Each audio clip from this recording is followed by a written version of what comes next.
with respect to Dr. Pugari, I think we may need to go back a bit to pre-independence between 1951 and 1959, when you have what we call the first indigenous rule in the country.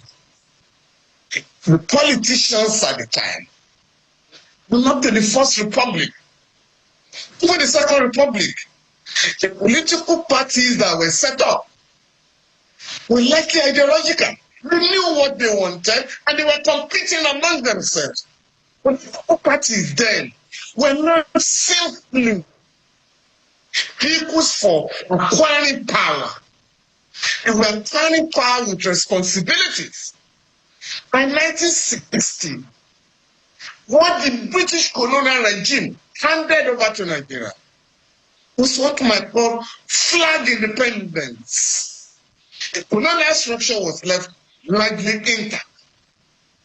But then, the first set of politicians really made the best use of it before the system collapsed.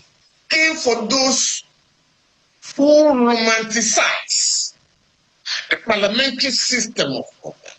Why did you run to problems? In 1966, it was alleged that the regions were too powerful.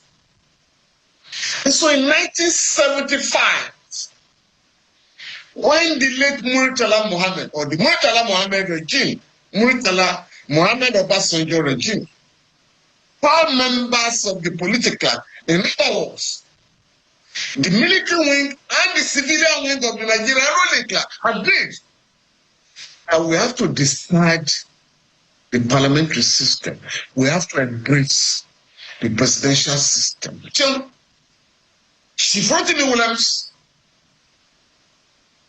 was the head of the Constitution Review Committee. The late Professor Ben Wagweze, many of them were in the Constitution Drafting Committee. And all of them, 47 of them agreed. We are going the American way. Without the culture,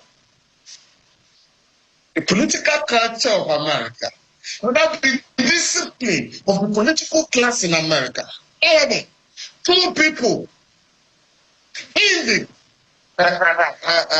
TDC, the late Dr. Bahasman and Dr. Olusegun Oshoba, the historian, not the journalist. The two of them wrote a minority report. What you are to bring to the country cannot work. And there was a mix of the parliamentary system and the presidential system. And there's no way you can concentrate powers in the hands of the ruling party.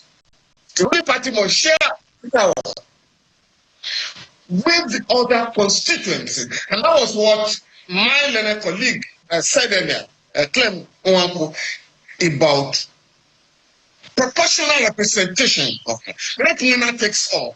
That is part of the problem of this forum. Without an ideological orientation, yes, corruption will continue, impunity will continue, restlessness will continue.